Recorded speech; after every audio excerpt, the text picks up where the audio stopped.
So now we are in Act 4.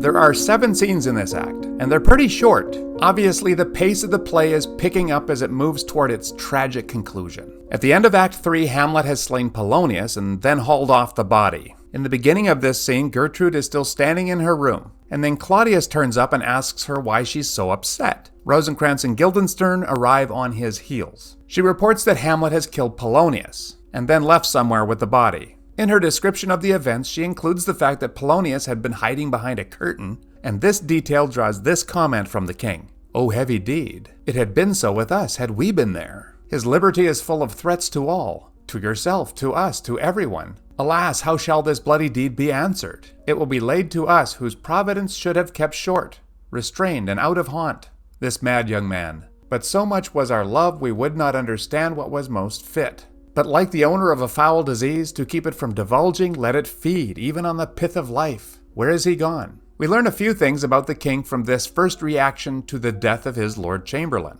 The first thing out of his mouth is, "That could have been me." He's not worried about Gertrude, he's not thinking about Polonius. He doesn't even express any anger toward Hamlet for killing his main advisor. He's only worried about his own skin. After that, he expresses regret that he should have done something to restrain Hamlet. But it's just that he was so blinded by his love for this mad young man. Yeah, that's probably it. He's such a loving guy. The next line is either self-delusion or much more honest. He says that he's allowed a foul disease to feed on the life of Denmark. Does he intend for Gertrude to think he's talking about Hamlet's madness? But he knows, and he knows that Hamlet knows, that he himself is the cancer in this kingdom? Or does he really think that Hamlet is the problem? His plan is that the sun no sooner shall the mountains touch, but we will ship him hence, and this vile deed we must, with all our majesty and skill, both countenance and excuse. He's going to have to do a lot of political work to put a good face on the death of Polonius and the shipping off of the prince. Then he sends Rosencrantz and Guildenstern after Hamlet to find out where the corpse is hidden, and he turns to the queen. "Come, Gertrude, we will call up our wisest friends and let them know both what we mean to do and what is untimely done.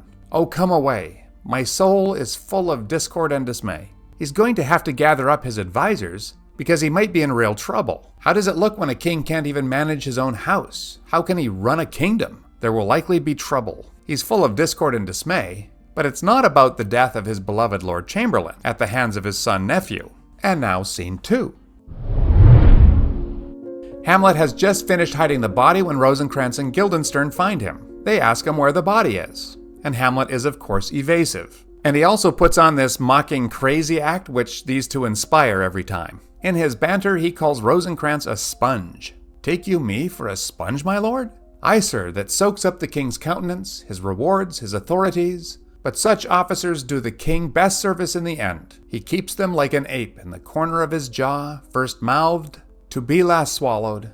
When he needs what you have gleaned, it is but squeezing you, and sponge, you shall be dry again. I understand you not, my lord." What Hamlet probably means is that while they are sucking up to Claudius, soaking up everything that they can get by association with him, Hamlet warns them that when the king is done with them, they will be hung out to dry. He's telling them that the king is only using them. They should listen to Hamlet, but they don't understand what he's saying. I find it interesting that Hamlet doesn't seem to have a moment of regret over what he just did, killing Polonius. Perhaps this is because he really believes that Polonius is to blame, as he seems to suggest at the end of that scene where he kills him. My point is that Hamlet is the good guy here, but he's not that good. Or maybe he's just insane. Anyway, Hamlet now allows Rosencrantz and Guildenstern to take him before the king. And here is scene 3. This is one of my favorite passages in the whole play. I know I have a lot of favorites, but I think you'll like this one too. "Now, Hamlet, where is Polonius? At supper. At supper where? Not where he eats, but where he is eaten. A certain convocation of politic worms are e'en at him. Your worm is your only emperor for diet." So we've seen this kind of thing from Mad Hamlet before, where he has different levels of meaning. The first level is just crazy, but in the next level he's saying some important things. In this section of Act 4, Scene 3, he's getting quite philosophical about mortality, and this theme carries on into the 5th act. Polonius is at supper, not where he eats, but where he is eaten. He's the main course at the supper of the worms. But that's not all that's going on here.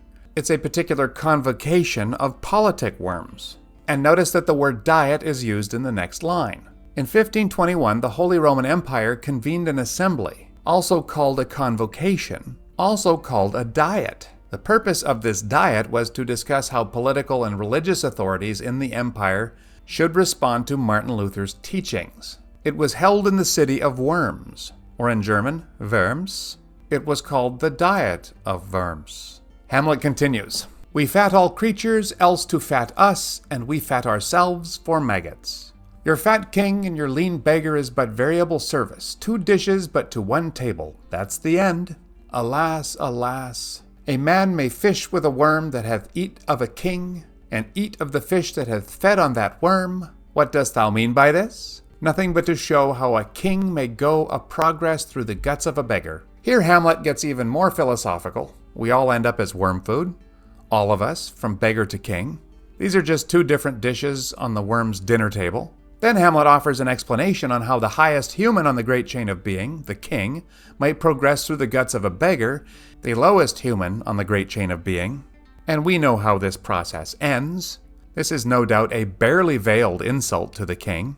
Claudius decides to end this line of reasoning before Hamlet gets to the end of the thought experiment. "Where is Polonius?" "In heaven. Send hither to see. If your messenger find him not there, seek him in the other place yourself. But indeed, if you find him not within this month, you shall nose him as you go up the stairs into the lobby. Go seek him there. He will stay till you come." So that's 3 more jokes. You probably don't need me to explain them, but I did want you to know that they were there. The king tells Hamlet of his plans to send him to England. "For England?" "Aye, Hamlet."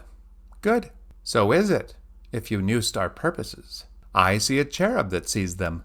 When Hamlet says that he sees a cherub that sees them, he's probably implying that he can guess what Claudius's real plans are. "But come, for England, farewell, dear mother." "Thy loving father, Hamlet." "My mother." "Father and mother, man and wife. Man and wife is one flesh. And so, my mother. Come, for England." Again Hamlet insults the king. He seems able to do that just fine. Revenge of a sort, but really very much a shadow of the kind of revenge he's supposed to be pursuing. The king sends Rosencrantz and Guildenstern off to help hurry Hamlet along. He wants the prince out of the country by tonight. Then Claudius, all alone, says this. He tells us what his real plans are. "And England, if my love thou hold'st at aught, as my great power thereof may give thee sense, since yet thy cicatrice looks raw and red after the Danish sword, and thy free awe pays homage to us, thou mayst not coldly set our sovereign process, which imports at full, by letters congruing to that effect, the present death of Hamlet. Do it, England, for like the hectic in my blood he rages, and thou must cure me, till I know 'tis done, however my haps, my joys were ne'er begun." This is kind of an apostrophe to England, who apparently pays tribute to Denmark, and Claudius hopes that they will coldly set, view with indifference, his sovereign process, the thing he wants them to do for him, and that is the present death of Hamlet. Yep, he's sending Hamlet to England, and Rosencrantz and Guildenstern will be carrying secret instructions for England to immediately execute Hamlet. And when they do that, they will have cured Claudius of the fever which ails him, Hamlet. He's the hectic that rages in his blood. When that's done, well, then he can be happy and enjoy the things that he has gotten from killing his brother. And now, scene 4. This scene starts with Fortinbras. Remember him? He's the young prince from Norway.